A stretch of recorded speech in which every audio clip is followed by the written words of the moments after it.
Ordine del giorno. Siamo arrivati al punto 22, presentazione tecnica da parte della Commissione del NZA.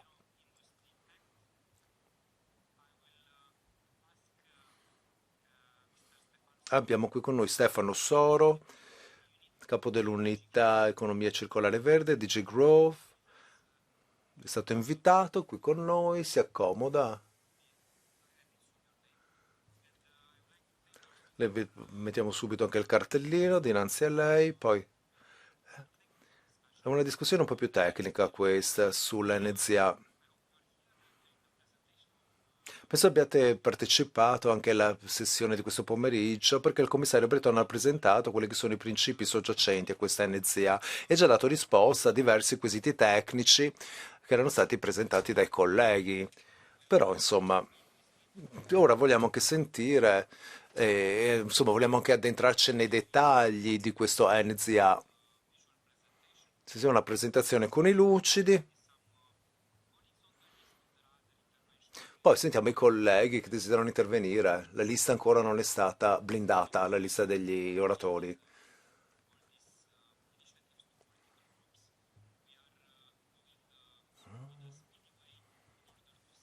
Procediamo un po' celermente perché vogliamo che queste iniziative vengano corrette e migliorate e poi adottate quanto prima. Prego, le cedo volentieri la parola. Facoltà, dottor Soro. Presidente, grazie. Non sono Stefano Soro, lo sostituisco.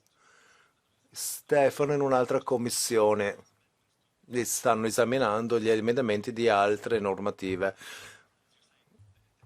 Spero di fornire comunque tutti gli elementi tecnici che arricchiranno l'intervento di Breton di questo pomeriggio. Allora, quali sono i lucidi in questione? La tela di fondo di questa proposta, i suoi punti salienti.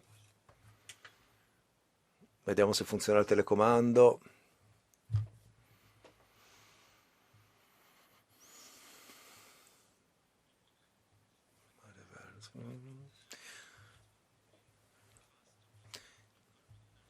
Allora, un sistema a basso carbonio per quanto riguarda l'energia. Però l'altro rischio è che si inaspriscono le dipendenze non del gas, piuttosto di quelle che sono le tecnologie net zero.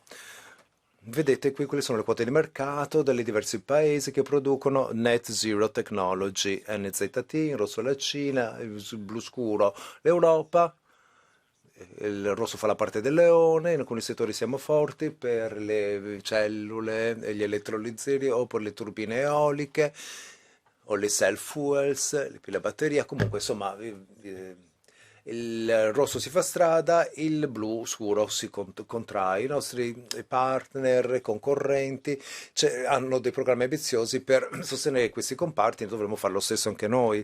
Insieme a questo ACT abbiamo presentato quelle che sono la valutazione delle necessità che vuole quantificare, quelle che sono le necessità di investimento per il net zero sectors, la catena dell'approvvigionamento. Dovremmo investire più o meno 92 miliardi di euro fino al 2030 per rafforzare questa catena di approvvigionamento, soprattutto nel settore privato e poi per carità dovremmo anche agevolare questi investimenti, soprattutto abbattendo le barriere de- che stanno affrontando quanto ai progetti, le autorizzazioni, accesso a finanziamenti, non c'è perizia, eccetera, eccetera. Continuiamo. Mettendo a punto questo atto, noi abbiamo cercato di vedere il tutto sotto angolatura investitore, il project promoter. Quali sono cos'è che lo spinge a investire? Innanzitutto le questioni quanto al permessi, autorizzazione di investimenti, l'accesso al mercato, quindi clienti pubblici e privati, quelli che sia la perizia, gli skills, l'innovazione con una governance che sia abbastanza snella, ecco, e poi anche per quanto riguarda lo stoccaggio CO2.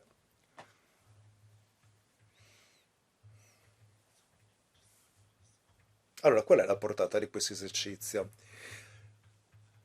Seguendo il confronto con il commissario, si è parlato non poco della portata, perché ci sono due livelli, se volete, di questo atto. Innanzitutto il livello di base, articolo 3, praticamente tutte le NZT, le tecnologie net zero, che vogliamo coprirle praticamente a tappeto, e poi c'è un secondo livello, strato, chiamiamolo così, le cosiddette tecnologie zero net strategiche di cui è l'allegato, e queste sono state strategiche, sì, sono state prescelte sulla base di tre criteri: il loro contributo all'obiettivo di decarbonizzazione 2030, poi l'altro elemento è il loro grado di maturità, di tecnologie quindi che possono già essere dispiegate, e quindi ci può essere la possibilità di fare lo scaling, lo scale up nel mercato, e poi il rischio associato per la catena di approvvigionamenti e quelle che sono le turbative. Insomma, se volete, questa sia la portata orizzontale. Poi, invece, parlando della dimensione verticale, volevo chiarire una cosa: si puntavano i riflettori sia sulla produzione dei prodotti finali e dei componenti chiave, perché per la fornitura e per la sicurezza della catena di approvvigionamento non serve a nulla se si producono tante batterie, però non si producono dei che sono i componenti chiave, tipo i policatodici, giusto? E poi, per quanto riguarda questo lucido, faccio riferimento ai target. Ci sono gli obiettivi, che non è un target, si dice 40% come valore di riferimento, che corrisponde a quello che le capacità produttive fronte a quello che sono gli obiettivi di spiegamento per il 2030, e qui si applica praticamente a tappeto tutte le tecnologie, fatte salve chiaramente certe tecnologie insomma, che sono di un grado di maturità superiore, con degli obiettivi quindi superiori.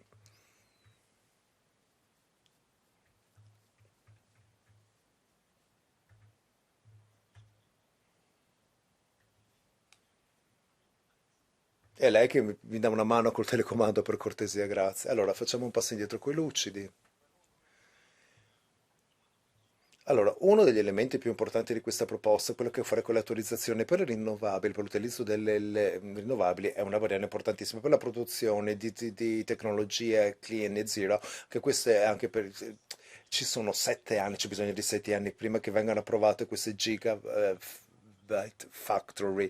Come abbattere queste barriere? Sforbiciare le procedure per l'autorizzazione con una tempistica più rigorosa, a seconda di quella che è la magnitudo del cantiere, da 9-18 mesi. Per i progetti strategici sì, sarà una procedura ancora più snella. Si vuole semplificare quelle che sono le valutazioni di impatto ambientale e lo sportello unico, un single guichet sportello unico, in cui insomma i promotori avranno accesso praticamente a tutte le informazioni, tutte le procedure del caso per evadere le pratiche. Allora, non è che si tratta solo di norme, sinceramente, si parla anche di risorse. Sappiamo che gli Stati membri hanno a volte difficoltà di organigramma o di personale, e proprio per questo con la Commissione vogliamo fornire assistenza tecnica in un prossimo futuro per quanto riguarda l'attuazione e l'applicazione pratica di queste disposizioni. Andiamo avanti col prossimo lucido. L'altro elemento importante è quello che ha a che fare con, se volete, è un caso un po' estremo, perché la proposta vuole fare che ci sia uno scale up della produzione di tecnologie, tecnologia energia pulita. Sono quelle misure che invece vogliono aiutare le industrie più energivore, che hanno grosse difficoltà, con delle altre sfide più spiccate per decarbonizzare. Per l'unico modo per procedere per loro e per poter decarbonizzare al massimo, totalmente, è il CCS. Una delle barriere più importanti che si frappone al CCS sarebbe in Europa la carenza delle capacità di stoccaggio per il CO2. E proprio per questo abbiamo proposto tutta una serie di misure per risolvere questo problema, questa strozzatura, con degli target specifici per le capacità di iniezione di CO2 del 2030. Vorremmo che 50 milioni di tonnellate di CO2 di capacità di iniezione base annua. Poi vogliamo fornire una maggiore trasparenza e visibilità su quanto avviene sul mercato o per il mercato, quindi ci deve essere una maggiore visibilità di quelle che sono le capacità di storage, di ammasso e o di riserva, oppure nel caso in cui ci siano progetti CCS dove verranno dispiegati. Quindi, se volete, la maggior parte dello stoccaggio disponibile si trova nell'Europa del Nord e dell'Est. Vogliamo garantire che ci sia una diffusione più omogenea nel mercato unico, perché vorremmo che si continui con le industrie intensive dal punto di vista energetico per il mercato unico. Poi progetti strategici. Poi i progetti di stoccaggio del CO2 che contribuiscono agli obiettivi, che sarebbero quindi anch'essi progetti strategici, In questo caso avrebbero licenze più semplici, accesso facilitato ai finanziamenti. E da ultimo, ma non meno importante, e questo sarebbe applicato con obblighi in capo ai produttori di gas e di petrolio che dovrebbero garantire delle strutture di stoccaggio del carbonio proporzionalmente alla propria produzione. Questa è una disposizione che ha attirato molta attenzione da parte della stampa, l'accesso ai mercati. Appalti, aste e altri regimi di sostegno pubblico. Qui parliamo di appalti, come dicevo. Ogni volta che le autorità pubbliche acquistano tecnologie a emissioni nette zero, come ad esempio i pannelli solari, oppure aste per mm, le tecnologie pulite, penso alle aste appunto per capacità di generazione di energia decarbonizzata. E terzo, regimi di sussidi per le famiglie, ad esempio dei buoni per le famiglie per l'acquisto di pompe di calore. Nella stampa abbiamo sentito che questa è stata una reazione all'IRA americano, ma non ho nulla a che vedere con il requisito del contenuto locale. Si tratta di obbligare le autorità nazionali ogni volta che attuano questi tre regimi di applicare dei criteri di sostenibilità e resilienza nei loro criteri per aggiudicare appunto queste sovvenzioni. Ci sono salvaguardie importanti.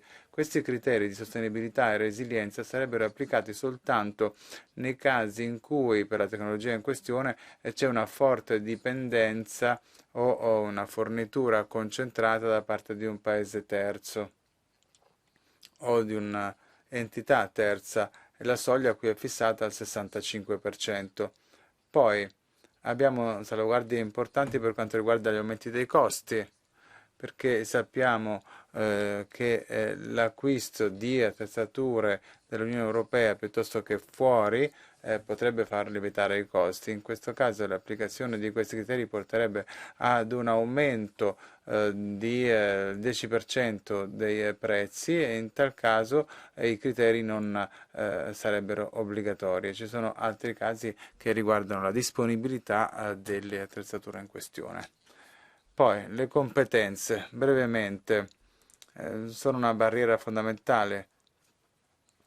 Noi vogliamo potenziare un modello applicato già alle batterie nell'ambito dell'Alleanza per le batterie con dei pacchetti standard per la formazione professionale dispiegati in tutti gli Stati membri e stiamo mirando ad avere 100.000 professionisti formati in questi settori.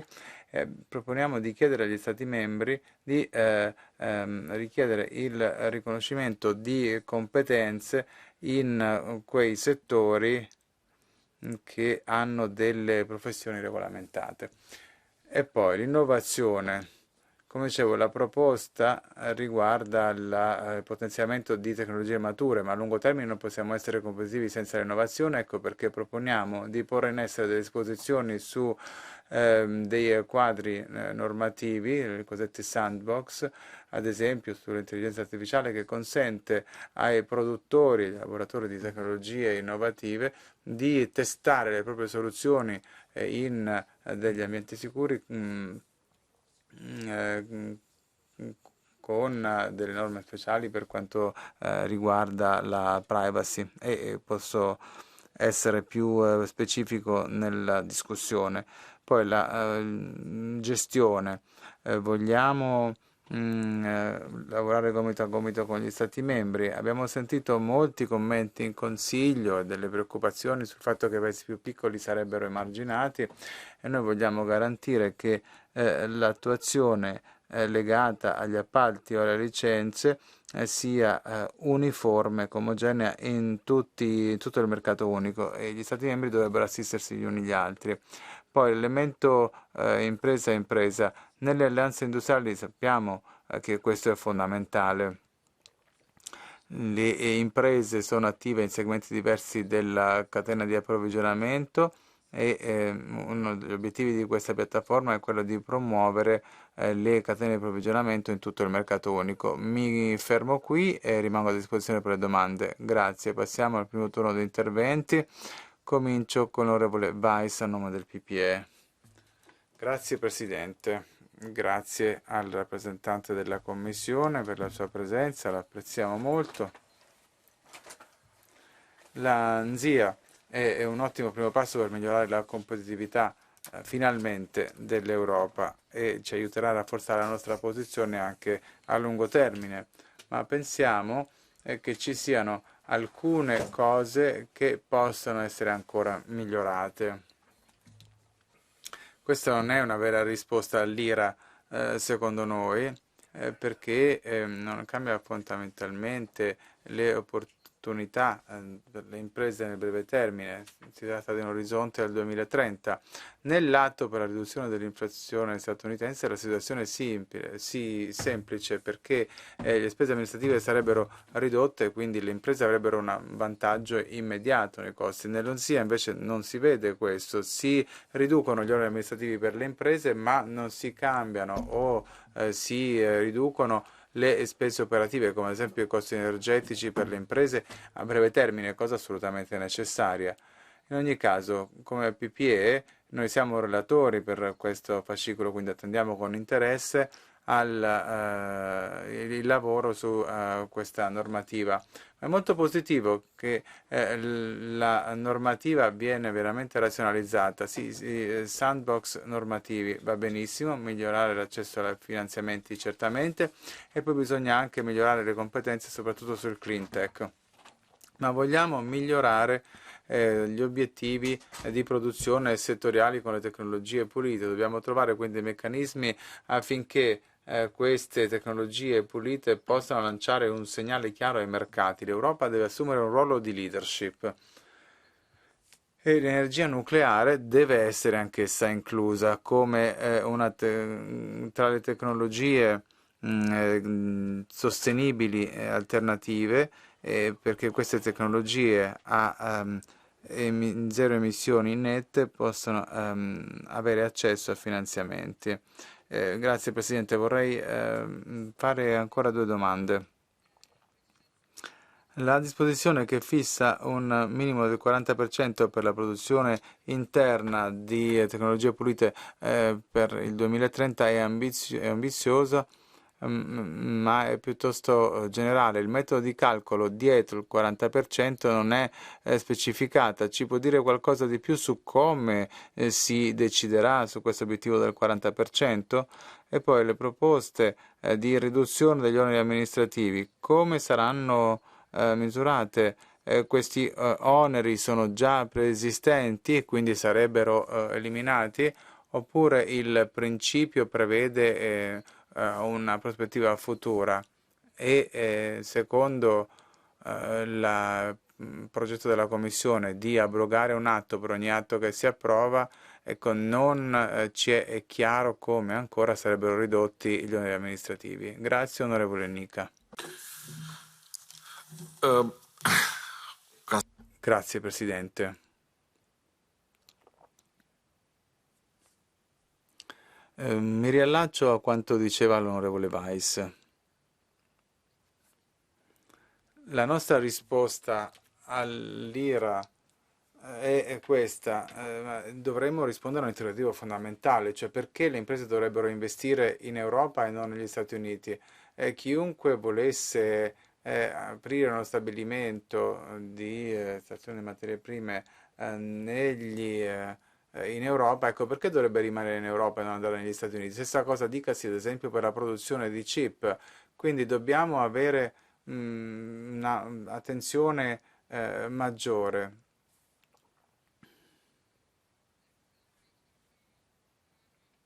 Oltre ad accelerare la procedura di licenza, perché non si possono aspettare 6-7 anni per poter avviare le operazioni, dobbiamo fare di più.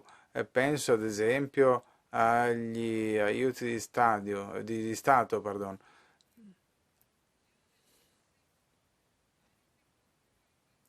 Non penso che con le norme attuali in materia di aiuti di Stato potremo attirare investimenti. Nessuno sarà disposto a investire in Europa, aspettare anni e poi non avere la licenza? E poi quali sono gli incentivi che stiamo offrendo? Alcuni dicono che non dovremmo unirci a questa corsa agli incentivi e alle dotazioni fiscali. Forse invece dovremmo farlo. E poi il fatto dei pannelli solari. Non capisco sinceramente. Da un lato non compriamo i pannelli solari europei perché sono più cari, però gli esperti mi dicono che sono migliori. D'altro canto, non abbiamo, quindi se non compriamo qui non favoriamo la nostra produzione e non possiamo ridurre la nostra dipendenza dall'esterno o i prezzi. Quanto costa produrre un pannello solare qua in Europa o quanto costa in Cina? Beh, questa non è la domanda giusta. Se la Cina ha il 90% della produzione, può raddoppiare i prezzi da un giorno all'altro oppure tagliarci dalle catene di approvvigionamento. Quindi dovremmo privilegiare i nostri prodotti europei, quantomeno prodotti al 50% in Europa e questo dovrebbero fare finanziamenti europei, dovrebbero essere utilizzati appunto per prodotti fabbricati in Europa. Posso continuare? Da ultimo, se vogliamo risolvere i problemi che devono affrontare le imprese, dobbiamo produrre cose qui in Europa. La Commissione stessa l'ha detto, i pannelli solari sono stati inventati in Europa.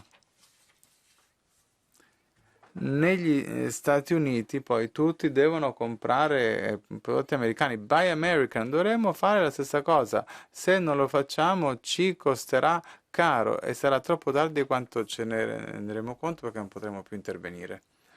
Grazie. Onorevole Ayer, grazie Presidente, grazie al rappresentante della Commissione. Due domande sui finanziamenti e sugli obiettivi settoriali di produzione. Su questi ultimi, avevate proposto in un progetto di regolamento dei sottobiettivi per l'eolico, il solare e il geotermico. Questi obiettivi non sono stati ripresi nella versione finale. Quindi l'Europa si fissa degli obiettivi ambiziosi per alcuni settori,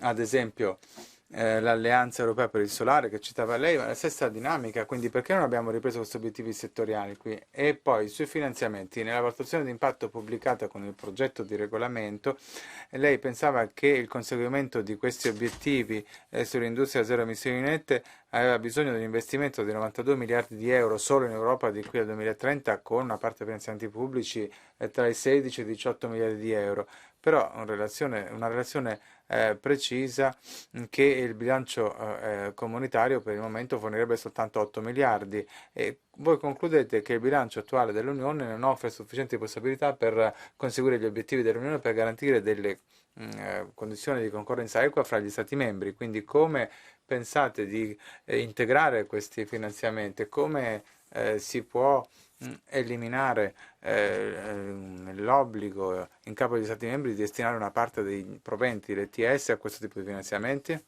Grazie. Onorevole Niklas. No? Onorevole Doshi? Prego. Cari colleghi, questo progetto di regolamento è il prolungamento della comunicazione della Commissione dell'iniziativa parlamentare adottata all'inizio dell'anno. Il suo obiettivo rimane lo stesso, un obiettivo di buon senso in un contesto di perdita significativa di indipendenza dell'Europa in materia industriale. Non bisogna perdere il treno della direzione dell'economia mondiale, cioè poter produrre in modo decarbonizzato delle tecnologie essenziali.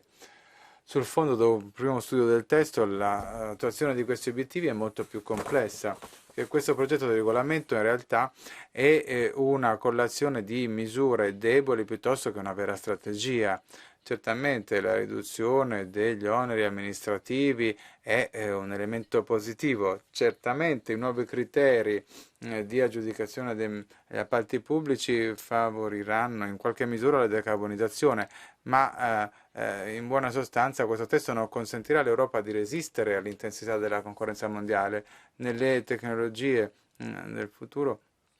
si gioca nella base industriale del futuro, appunto, quindi bisogna avere una visione strategica e mi pare che la Commissione in questo senso ne sia completamente incapace e penso ai numerosi riferimenti al regime OMC che è invece il cuore del problema. Potrà sembrare aneddotico, ma se l'OMC fosse funzionale, allora l'IRA americano non si sarebbe adottato e la Cina non avrebbe potuto affrancarsi da tutte le norme di reciprocità commerciale e avremmo potuto, in fin dei conti, trovare delle soluzioni comuni a livello internazionale.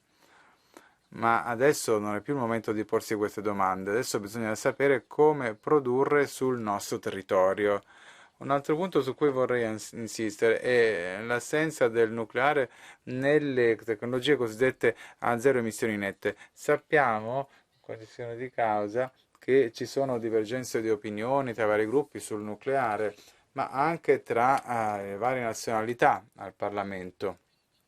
Ebbene, noi non chiediamo di privilegiare il nucleare rispetto a un'altra energia, chiediamo di non discriminarlo, di lasciare gli stati liberi di operare le loro scelte in materia di transizione energetica. L'obiettivo di decarbonizzazione è troppo importante per permettersi di non ascoltare la scienza che afferma che noi non possiamo garantire questa transizione senza il nucleare. Grazie.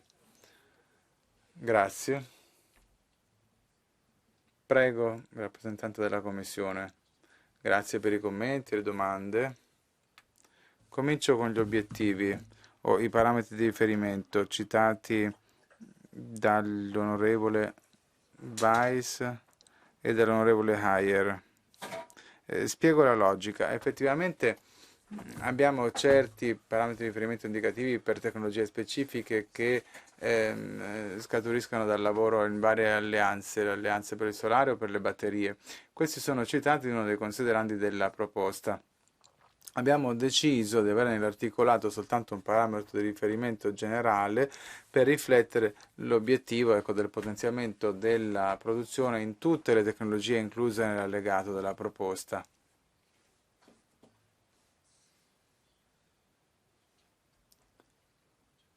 Per riassumere gli obiettivi indicativi citati nel considerando per queste tecnologie chiave siamo al di sopra del 40%, siamo al 60-70%, ma l'obiettivo è quello di ampliare la produzione non soltanto di prodotti finiti ma anche di componenti. Alcuni dei componenti per le batterie e per il pannello solare sono a livello molto basso e quindi il 40% sarebbe già ambizioso per il 2030. Quindi abbiamo un parametro generale per tutte le tecnologie. E poi per quanto riguarda il monitoraggio, dovremo sviluppare un sistema di monitoraggio e dovremo farlo seguendo le capacità di produzione rispetto al dispiegamento di queste tecnologie di tutti i componenti chiave. Secondo elemento citato da vari interventi, i finanziamenti. La proposta non include nessun bilancio vincolato per questo obiettivo, ma si creano dei canali di accesso per i finanziamenti già disponibili. E come è stato detto dall'onorevole Hayer, effettivamente la valutazione delle necessità conclude che le necessità di investimenti sono maggiori rispetto ai fondi disponibili nel bilancio comunitario. Un fondo sovrano potrebbe essere una soluzione per colmare questa lacuna. Nei prossimi mesi ci sarà una proposta in questo senso. E dobbiamo ricordare quanto è stato proposto recentemente dalla Commissione con l'emendamento del TCTF. Per la prima volta noi consentiamo degli aiuti di Stato per gli investimenti produttivi in tecnologia a zero emissioni nette in tutti gli Stati membri fino al 60% di tutta la dotazione. Quindi questa è una panoramica di quello che sarà disponibile in tutti i fondi, che sarà disponibile in futuro e cosa è possibile nell'ambito del TCTF. Poi il nucleare, l'onorevole Weiss e l'onorevole Doshi vi facevano riferimento. Come diceva il commissario Breton, il nucleare è riconosciuto nel campo di applicazione delle tecnologie nucleari specifiche, sono incluse all'articolo 3. Poi l'onorevole Nica chiedeva come rendere competitivi questi settori. Noi pensiamo, rispetto alla Cina soprattutto, noi pensiamo che con le disposizioni attuali sarà possibile Pensiamo al solare che lei citava. La differenza dei costi di produzione tra la Cina e l'Unione Europea è di circa il 30%. La nostra analisi dimostra che possiamo ridurla al 10% anche al di sotto tramite le economie di scala, ma abbiamo bisogno delle disposizioni sui bandi di gara, abbiamo bisogno anche di licenze più rapide e l'assistenza finanziaria. Quindi con questa proposta olistica potremo conseguire l'obiettivo. Torno ai finanziamenti. Perché i proventi dell'ETS non sono parte della proposta? Ma non posso fare commenti su quest'altro progetto e quindi non posso rispondere. Spero di aver risposto a tutto.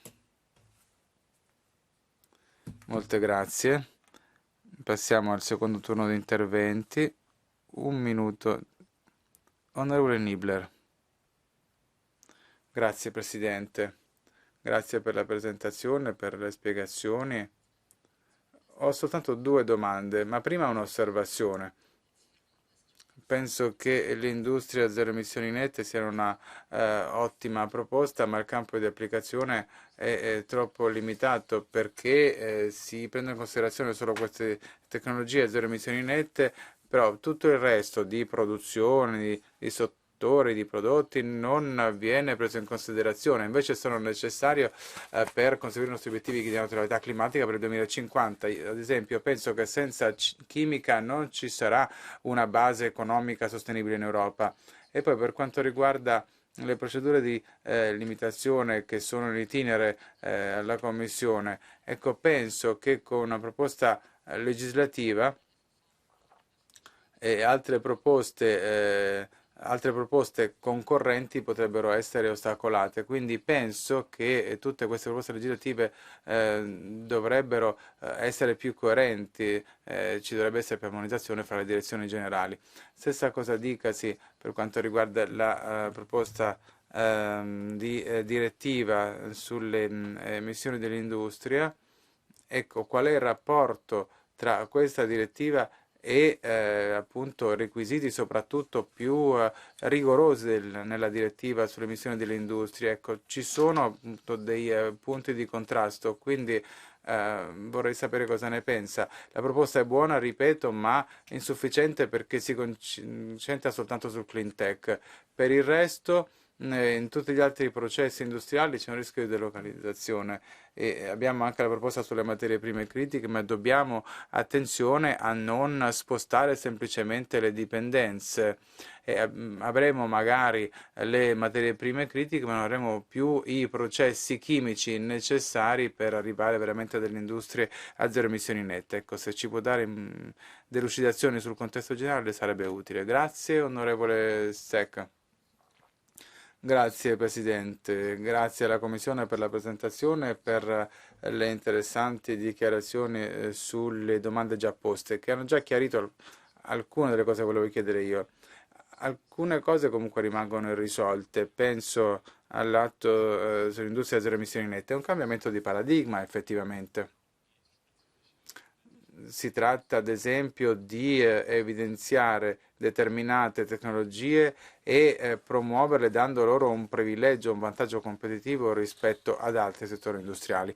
E in questo senso vorrei sapere che ne è del campo di applicazione, quindi delle varie tecnologie in esso incluse, che ne è dei prodotti intermedi orizzontali, penso all'industria chimica, e questi prodotti saranno necessari per poter produrre queste tecnologie pulite e in questo senso la nostra dipendenza potrebbe aumentare e bisogna tenerne conto per gli obiettivi settoriali. Secondo punto. I criteri delle gare di appalto. Abbiamo la resilienza come nuovo fattore che può essere utilizzato, tuttavia bisogna vedere se nell'ambito dell'OMC questo sia conforme. Ecco, questa proposta è veramente conforme all'OMC? Oppure avremmo dovuto limitarci all'applicazione dei criteri ESG che sono già consolidati?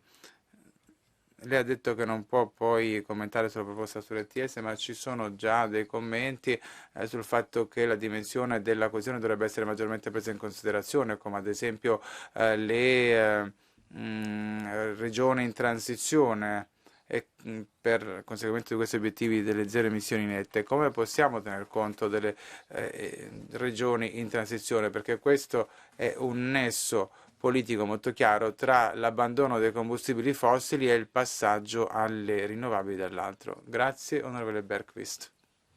Non è presente. Un breve intervento da parte dell'onorevole Pekkarinen. Short intervention, please. Brevemente, per cortesia. Arvoisa puhemies, muistutan. Grazie, Presidente. Mi riallaccio a quello che diceva l'onorevole Nica.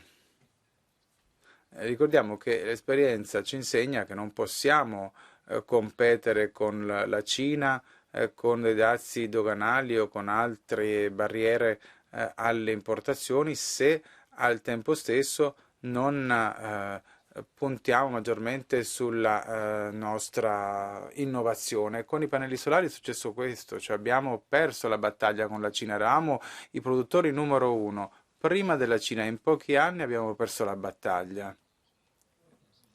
Ora, ci sono due opzioni, sostegno alla produzione interna o restrizioni alle importazioni. E io sono chiaramente a favore dell'appoggio del sostegno della produzione interna. Onorevole Weiss, 30 secondi, brevemente. Vorrei una risposta breve sul nucleare. È incluso nel campo di applicazione? Sì, ma non alla stessa stregua delle altre tecnologie. Se così, per cortesia, ce lo dica, noi prenderemo atto, perché non è così che io interpreto il documento. Grazie. Prego, signor Tuczynski. Grazie, Presidente. Comincio con l'ultima domanda. Il nucleare non è incluso nell'allegato che include le tecnologie strategiche, è incluso nel campo di applicazione generale all'articolo 3. Non tutto il nucleare, ma delle tecnologie nucleari specifiche. Per chiarire, ci sono dei benefici specifici applicabili al campo di applicazione di base previsto all'articolo 3, come ad esempio licenze più rapide, e poi ci sono benefici aggiuntivi applicabili alle tecnologie strategiche ex allegato, per esempio le gare d'appalto, le aste. Vengo ad esempio ai commenti dell'onorevole Nibler e dell'onorevole Ecke sui settori ad alta intensità di energia. Forse il titolo è più ampio rispetto al campo di applicazione, perché noi miriamo a potenziare la produzione di tecnologie a emissioni nette zero, come ad esempio le pompe di calore. Noi affrontiamo anche alcuni colli di bottiglia per i settori ad alto consumo energetico, come ad esempio con disposizioni sullo stoccaggio, ma non affrontiamo in modo olistico le varie sfide che devono affrontare questi settori, ad esempio gli elevati costi energetici. Questo non è parte della proposta. Nella proposta abbiamo le norme in materia di stoccaggio, poi prodotti come prodotti chimici, l'acciaio e il cemento potrebbero essere presi in considerazione nel campo di applicazione dell'atto, purché siano considerati, siano classificati come componenti di queste tecnologie a emissioni nette zero. Penso ad esempio al cemento come base, diciamo, per le turbine eoliche. In questo caso potrebbero essere inserite. Onorevole Ecke. No? Okay. All right. Thank you. I continue then. Vado avanti. OMC siamo stati attenti a garantire che quello che mettevamo nero su bianco fosse conforme alle regole OMC. Si dice anche esplicitamente nell'atto che dovrà essere realizzato nel rispetto delle disposizioni dell'OMC, in particolare l'accordo GPA. Per quanto riguarda la transizione, la regione in transizione, ci sono delle disposizioni che prevedono qualcosa per le regioni in transizione. Progetti NZIA in queste regioni in transizione o regioni assistite possono effettivamente essere considerati come progetti strategici e beneficeranno della piattaforme nell'accedere ai finanziamenti. Comunque siamo disposti a continuare ad affrontare questa dimensione e mi fermerei qui. Thank you for the present. Grazie per la presentazione, per aver spiegato le normative e le disposizioni principali. Ancora c'è molto da chiarire, questo è anche il nostro compito. Proporremo sicuramente degli emendamenti per poi negoziare con il Consiglio. Apprezziamo comunque sicuramente l'iniziativa della Commissione europea e sarà un piacere continuare a collaborare con lei.